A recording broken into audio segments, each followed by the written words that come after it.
Welcome everybody to Dharma Punk Seattle. We've been going through the 10 subjects of frequent recollection. So we are halfway through. And this one is quite similar to the one we did last week. Last week was about ethics. I'm going to not talk about ethics 2 weeks in a row, but the subject for frequent recollection this week is do my spiritual companions find fault with my conduct? So last week it was, do I find fault with my conduct? This week it's, do other people find fault with my conduct? Clarifying that even further, surely anybody could find fault with your conduct if, you know, just the world we live in. There's always going to be somebody to challenge you, always going to be somebody to disagree. And so really honing in on that, my spiritual companions aspect of it, in Buddhist Pali term, this is called Kalyanamitta. Essentially, what it's being asked here is, you know, we're not asking, do the masses find fault with my conduct? This is, do people who have values find fault with my conduct? And making that sort of distinction. Because like I said, surely, you know, if we probably didn't have to try very hard to find somebody who disagreed with the way we live our lives. And we are not trying to appease those people. Those people. So, you know, taking in the talk from last week about, okay, when I view this, do my spiritual companions find fault with my conduct? Do they have a sense of honesty? Do they have a framework of honesty?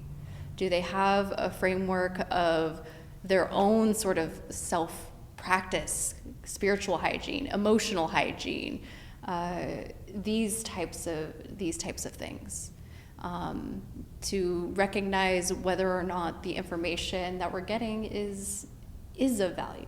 You know, we're not going to take, you know, mathematic advice from, you know, a 5-year-old, right? And so in the same, depending on the math, sure.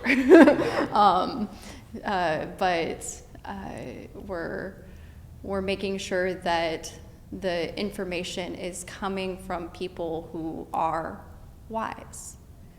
How do we know if somebody is wise?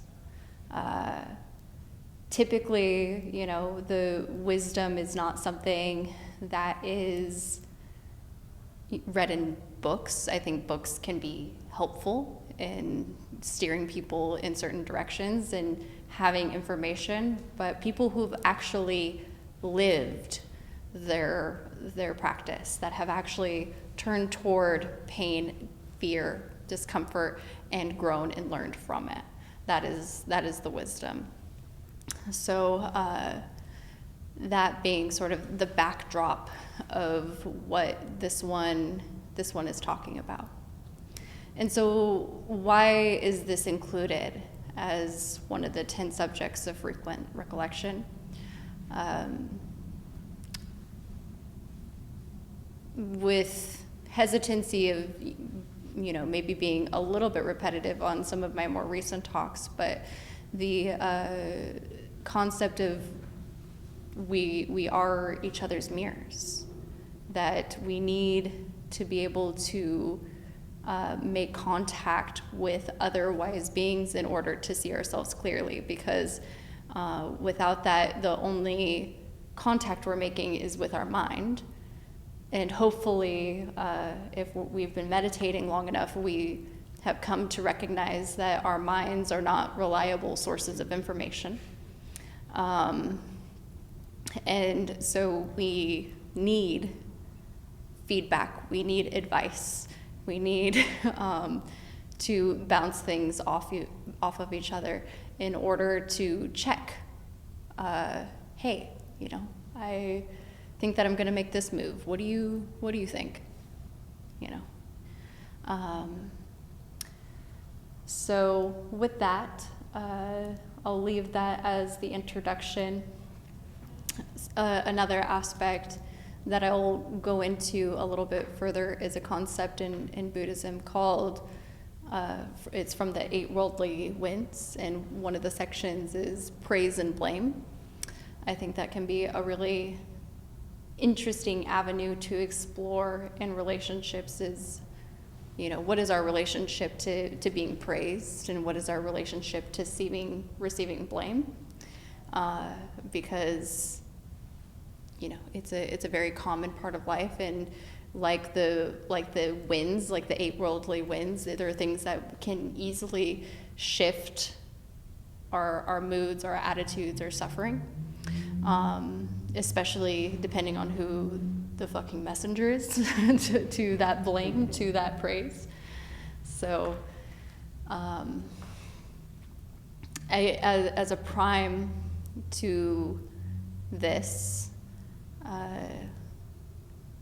we'll go ahead and maybe just talk about, I think it's really easy to focus on the blame aspect of it, but the praise part of it, like, we all kind of like praise, like, that doesn't seem so bad. And so using this discussion to maybe explore what could be some of the drawbacks to the wind of praise. And yeah, if you're tuning in via YouTube, go ahead and meditate on this or journal. See you in 8 minutes. All right.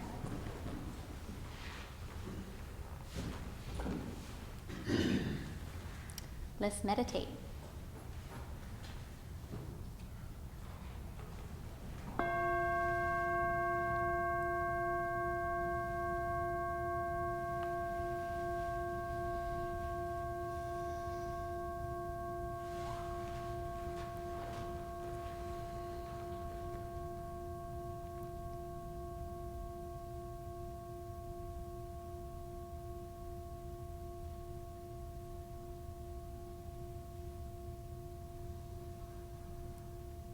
Finding a comfortable way to sit upright,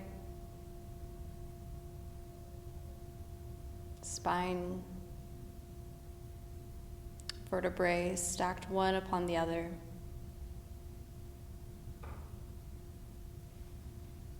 Drawing the lumbar in, softening the belly.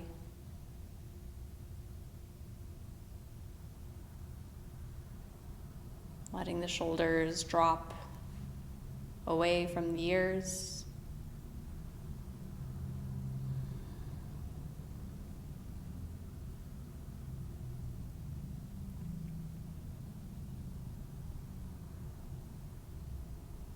Releasing tension in the tongue.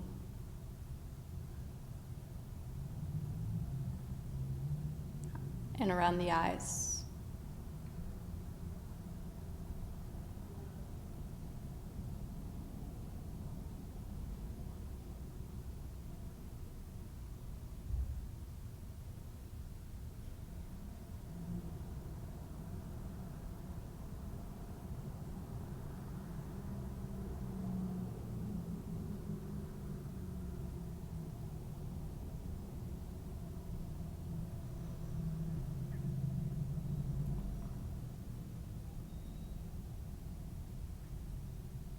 Settling into awareness, finding the breath.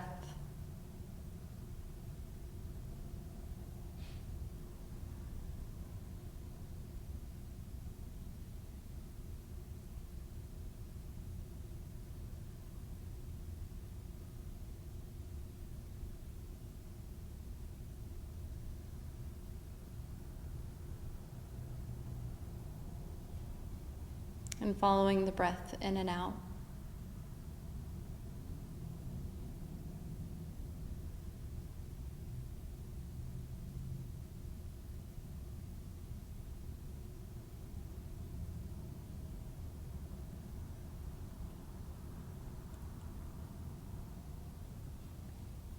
As you follow the breath in and out, expanding the awareness from the mundane, menial task to the broader intention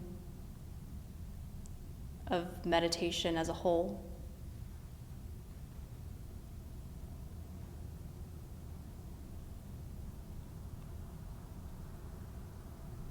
Realigning yourself with your aspirations of freedom from suffering, freeing others from suffering.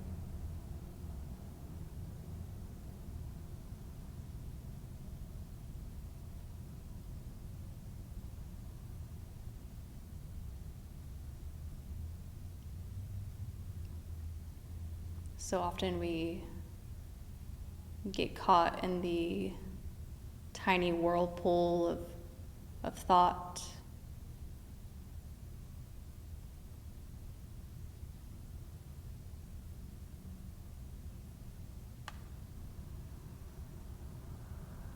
So as you sit with the breath, allowing awareness to expand, letting your intentions expand with it.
Remembering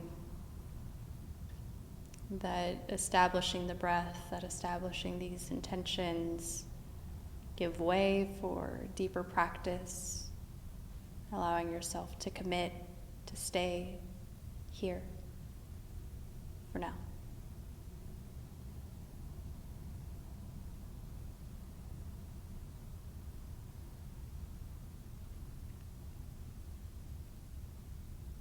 The mind will try to convince you it knows better, that you'd be better off planning. How often has that been true?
Opening to the conscious mind.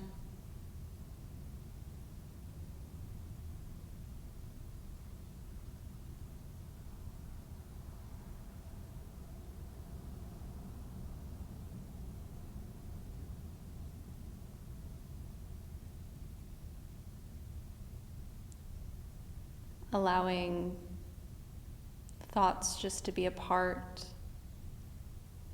of the awareness. Letting your breath be the anchor, keeping you rooted. As the winds of thought blow,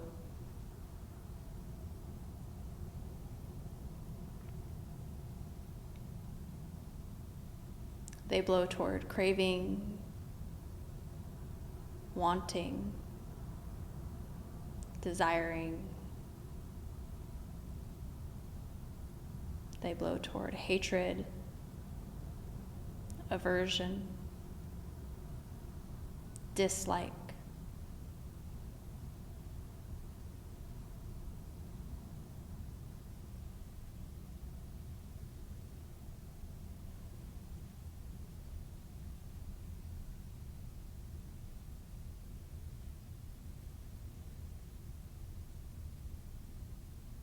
And in the middle, there's equanimity,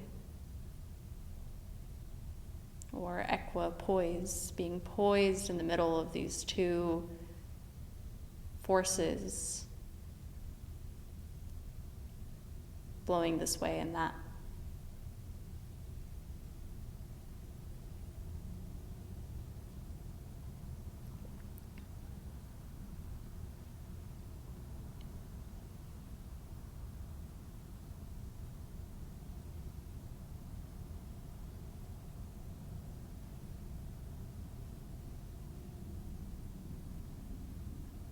We can see ourselves balanced on a beam, and the winds blow through, and sometimes they knock us off toward craving, toward aversion.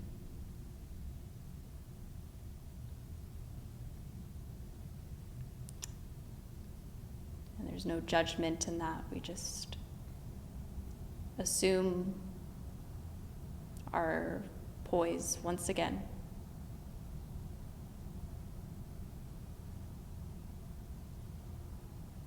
This is equanimity.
Remembering it doesn't matter how many times you fall off.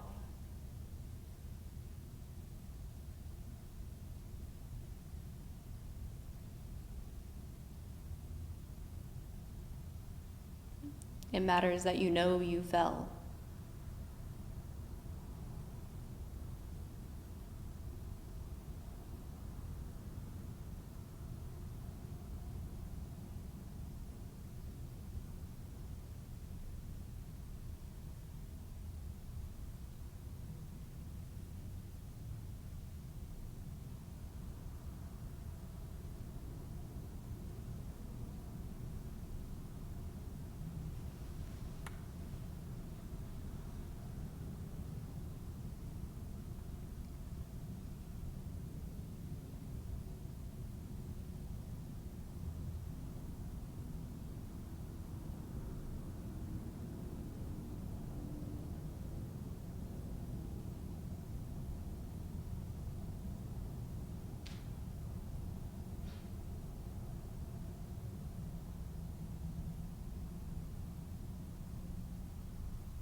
If there's something that continues to call your attention, a thought,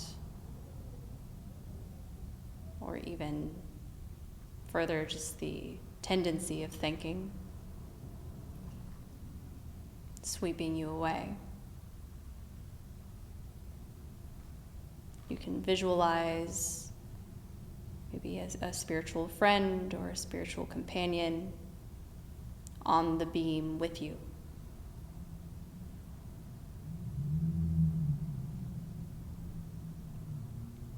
Looking watchfully, carefully, not with judgment, but with patient observance.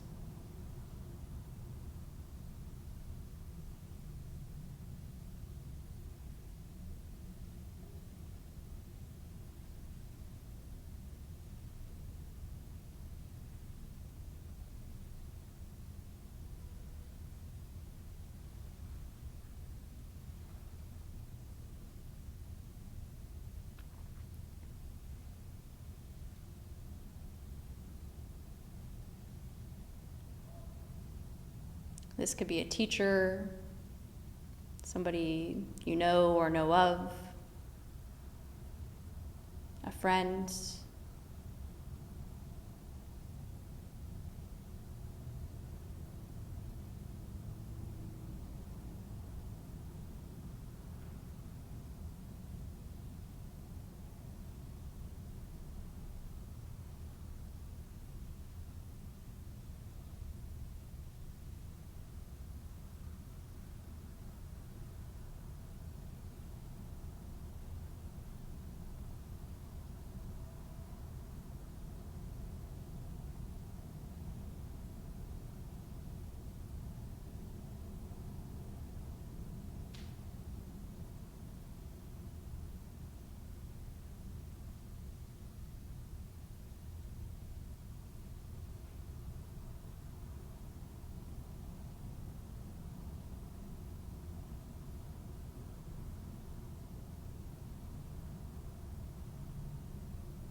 Reflecting on, is there a difference in equanimity?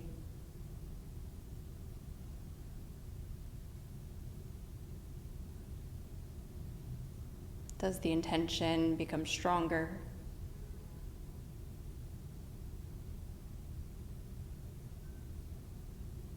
Does the mind still some?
Maybe you take this a step further and ask directly,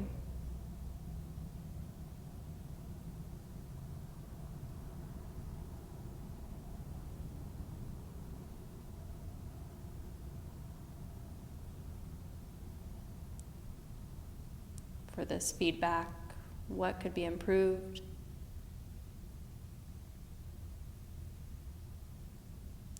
Is there something I'm not seeing?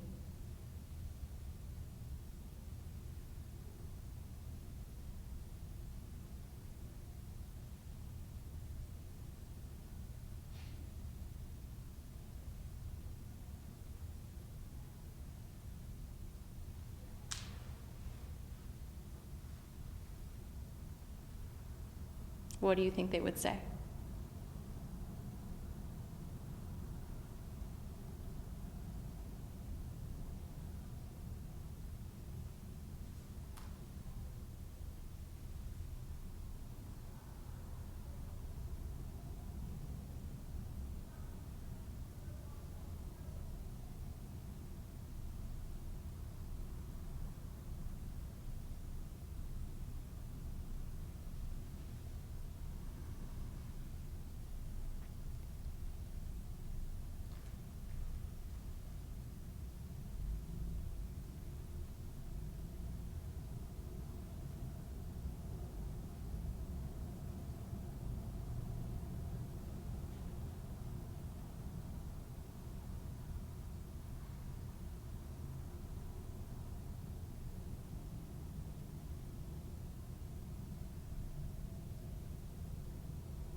And now they speak to what you're doing well.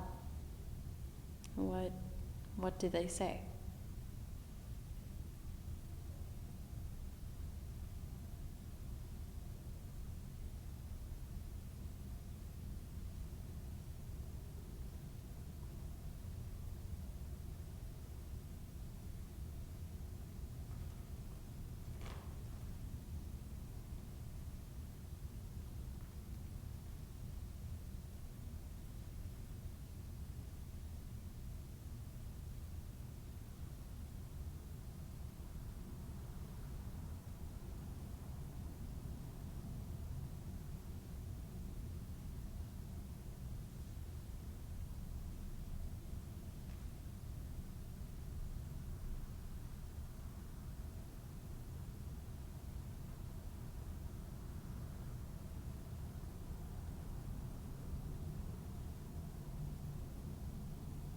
Remembering this is a wise friend, so they would not say, I don't know.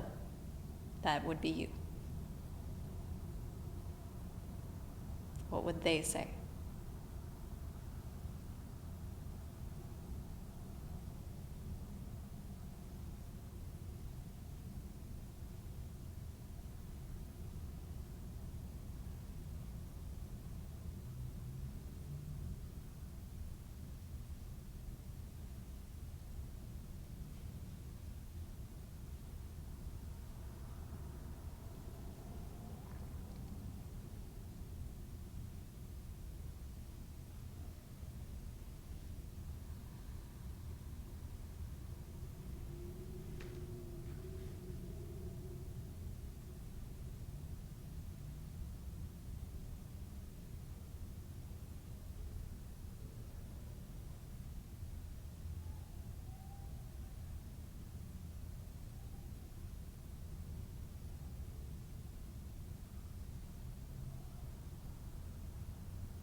Now thanking this person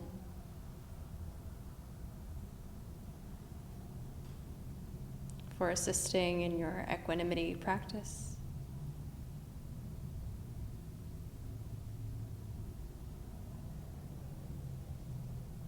Letting them go and returning to that intention you set at the beginning.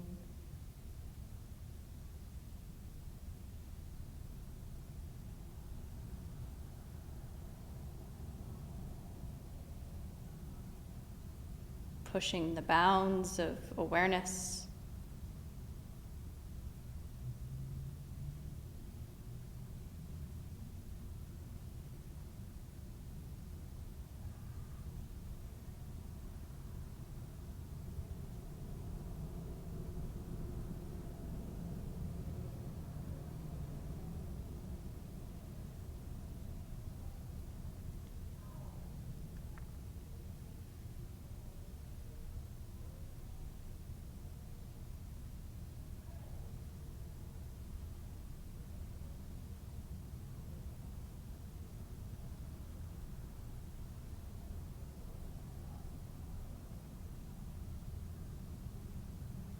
And seeing if you can set this intention somewhere into the future to pick up again, to return to.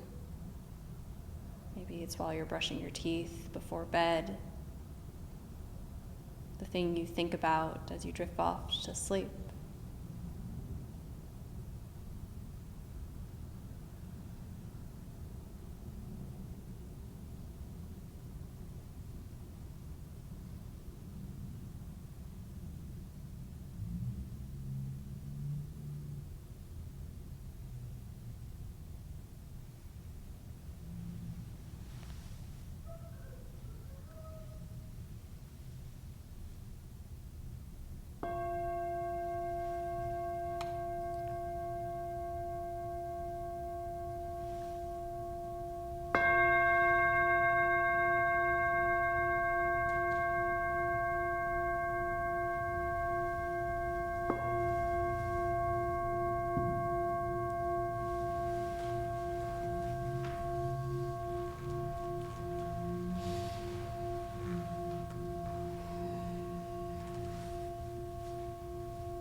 Welcome back, everybody. One of the things this topic got me considering was the way that, I don't know if this is true for everybody, I guess. Maybe some people have been awesome and just had the friends they wanted their entire life.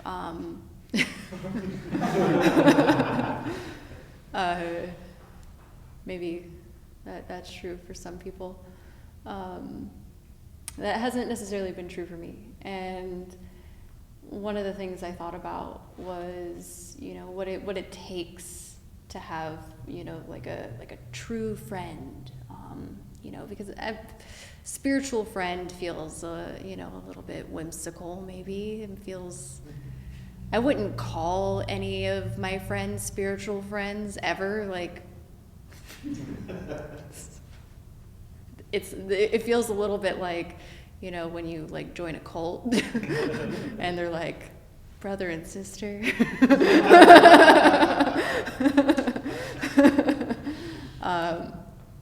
But I digress.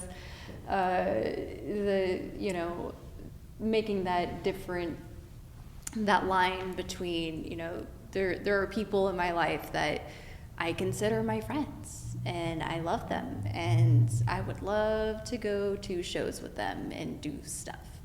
And then there's the people in my life that I trust, and I trust their values, and I trust what they say. And when I come to them with something that is very vulnerable and real, they don't just decide to talk about themselves or try to give me advice that's, very hand wavy, make that go away. I feel uncomfortable with your unhappiness. People that can actually hold that space with me. And part of, I think a lot of people want that. I think one of the aspects of that people don't really think about and maybe don't always really want is the aspect of the mirror. I think a lot of people think they want the mirror, but then they get the mirror. And it's been an aspect of my relationship to this path that I've seen a lot of my friends go because the mirror becomes too much. It's too scary to continue to look at the face of the world. I think of the Guanyin story. It's I'm trying to break the habit of saying everything is my favorite. I do this when I teach dance. I'll be like, this is my favorite. And I'm like, everything is my favorite. So I was about to say, this is one of my favorites. I'm like, how many times have I said that? But the story of Guanyin, if you're not familiar, it doesn't come out of Theravada Buddhism, but a lot of Theravada Buddhists still use the Guanyin archetype as, maybe if there were, like a masculine and feminine, like Guanyin would be the feminine. And her story is that she hears the screams of all of the suffering in the entire world. She hears it all. And she shatters into a million pieces as a result. And, so some of that mirror is that, not only just having to look at ourselves, the things that we use a myriad of different escape hatches to avoid. Most of the time, even subconsciously, we don't even have to try to avoid. It's so built in. But more broadly, the reality of the world, that we attune ourselves more and more to the suffering in the world.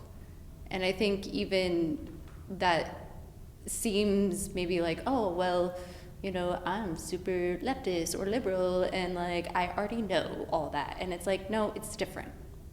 Like, you can have a sense of social justice and to see it more from a Buddhist perspective, because it's not only for a certain group, the group that you like. It's everybody, right? It's all the suffering. And so like Guan Yin, she shatters, and it's the Sangha who comes and puts her back together. And so there's different images of her, that's sort of how she ascends into Buddhahood. She will still continue to hear all of the suffering, but some of the images is of her with like 1,000 arms, and in each arm is a different little tool to sort of combat or maybe not combat, but to respond to the different suffering in the world.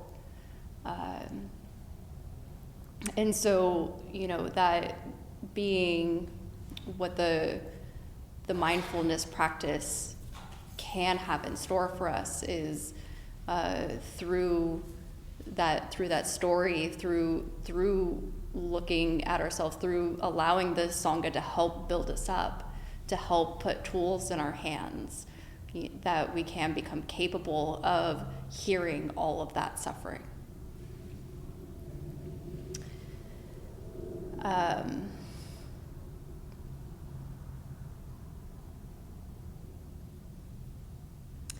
There's definitely an equanimity piece that relates, as mentioned in the meditation, when we talk about receiving feedback from others, when we talk about, do my spiritual companions find fault with my conduct, and I'm taking on this practice of actually hearing them out, allowing that mirror to be a mirror. There's the willingness to hear it, step one. I'm gonna pivot here for a second because something I want to add more to that.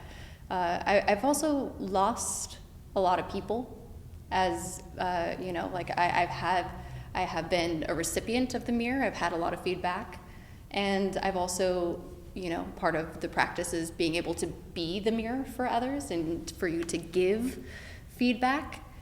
I've lost a lot of people that way. People, back to people think that they want honest friends. And then you get yourself an honest friend. And, people want cheer squads. And I think that there's always a time and a place for a cheer squad. In my own practice, it's been one of my own things that I have to balance when being the mirror for people, is that there are times when I have to use wise speech and it's not the right time to be the mirror. Sometimes that person just needs to be, like the puddle on the floor and I just need to go be the puddle with them. Other times we need to be the mirror. And so being able to discern, like, what is the wise response of that moment. And sometimes we make the mistake, and hopefully, it's a solid enough relationship that it can make it. But I've definitely, it's also, it's a very unpeople-pleasy thing to actually hold people to the standards and values that they say that they have. When people are like, yeah, I'm a really honest person and I have a lot of integrity. And then you say, hey, that wasn't very honest and that wasn't full of a lot of integrity. And people are like, what do you mean? Holding people to their own standards, supposed, is tough. And I totally lost the train that I was on like 2 minutes ago, where I was like, I'm going to pause and pivot, but I've got something else and I'm going to keep going with it. I like the model that the monastics set around giving and receiving feedback.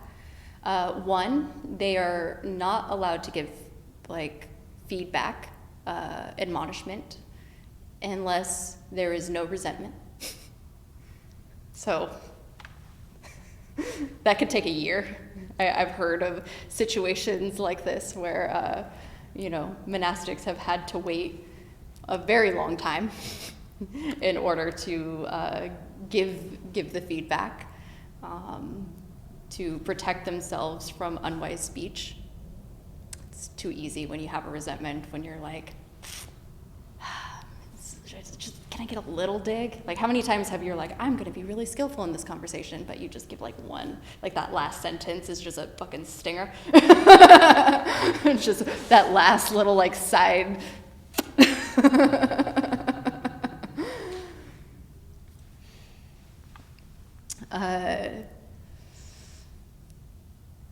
And so that's one of the standards. The other standard that they have, sort of like Catholicism, they have confessions.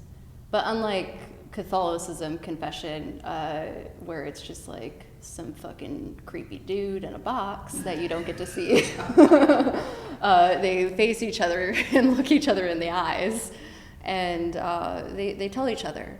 They have a regular practice of every couple weeks going to a friend and saying, these are the areas that I fucked up on. And it's funny because I had a session earlier today, and it was something that came up, was creating spaces for safe conversation when we're learning how to conversate skillfully. And coming up with these types of experiments where, okay, I'm going to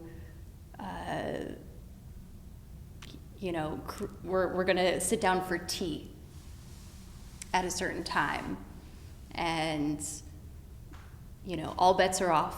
We're going to come in with honesty. To the best of our ability, we're going to come in with kindness and non-judgment. And for this 45 minutes, we're going to sit here and talk about the real shit. And it's, I wish it was something that we had more of a space for in our relationships. Again, I think that our culture is maybe almost a little bit too idealistic for that, because everything already has to be perfect. Our politics should already be perfect. Our home situation should already be perfect. Our relationships should already be perfect. So why would you ever create a space where things get messy and dirty? And so it's it's a suggestion, something that, you can definitely bring into as a practice of, can I connect with somebody and, make sure that every couple of weeks I'm checking in about where I feel like my conduct was a little skewed. And further, one of the other monastic models that I appreciate is it's not only just like, because there is a hierarchy in the monks, right? Like it's a, just depending on how long you've been there, the more sort of status you get. So it's not even just like the low little monks in white that have to do this, right? It's even the higher monks will have to ask other monastics like, hey, have I fucked up recently? And they have to receive it. And this level of give and take, because equanimity is part of our practice, right? We're not always looking for, okay, how do I be in a community of people and make sure that I'm only getting praised for all of the beautiful spiritual shit that I'm doing. It's probably not a very good community if, everybody's just there to, make sure you feel awesome all of the time. It probably means you're not growing if you feel awesome all of the time.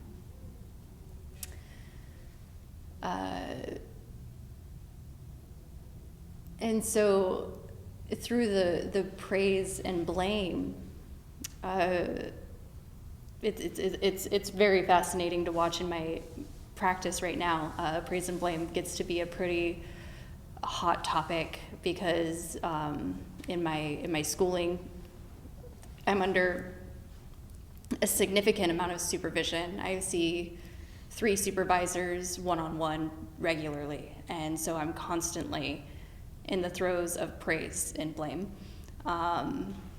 And it's really fascinating just to see the relationship the mind has with, yesterday I had to have a video of me counseling viewed by somebody, which is awkward. And, so she did the sort of praise and blame piece at me, just like, here's what I think you did good, this is what I think you need to work on. And so, my mindfulness sort of kicked in as I was like, ooh, wanting to push away the blame. But then she started talking about the praise, and I was like, leaning forward. Come on, give it to me. and be like, oh, there it is. Because I think for a long time with this specific worldly wind, it took me so long to just accept any kind of praise that I didn't want to give it up. That like that was an achievement of my practice, was to be able to accept a compliment just by saying thank you, and then shutting my fucking mouth after that. And so now coming to the point in my practice where I have to kind of, utilize because I'm, this is maybe an aspect of the whys, right? Like my supervisors, they're seeing things, so I should take their praise and I should take their feedback, I can't let it sort of push and pull. Having that poise of equanimity, sort of sitting directly in the middle of, okay, I'm taking this in as information, as data, and if I bring it in and utilize it, I'm turning that space of feedback that I'm getting into wisdom. But otherwise, then I'm just going to be pulled off of the balance beam, into suffering, because either, you know, I'm getting the negative feedback and I think I'm, you know, a piece of shit or the worst person, or, you know, where my mind wanted to go last week, I wanted to blame her, like she's blaming me, I want to blame her, like she doesn't fucking get me, like she's like, you know, and that's not fun, rather than just being like, oh, okay, blame, present, part of any relationship, part of any good relationship has some element, maybe not blame, but feedback. And then the praise side as well, with you know, not getting strung out on the need to be sort of patted on the head for the good things that I do. That there's a better, more internal source that I can draw from, and you know, I can acknowledge that thank you. You know, don't be fucking weird about it. Like, I'm not accepting praise anymore. You know, I think that's one of the things that repulsed me from praise for so long. I had grown up with people who were gross and abusive and egotistical, and I think I had some fear that I'd come off as egotistical by accepting any praise.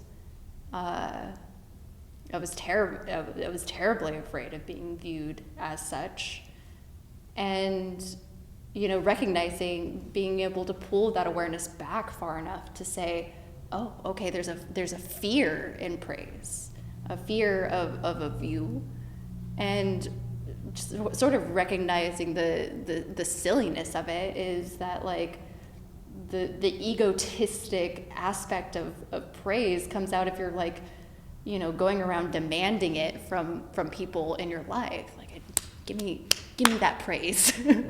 You know, just acknowledging your good to somebody, that we can both have a moment of agreement that something that I did was good, is not egotistical. So, yeah, gosh, I can remember in my early practice, just like the tightening that would experience whenever a compliment was given. I think that's what I got. Any thoughts, questions, concerns?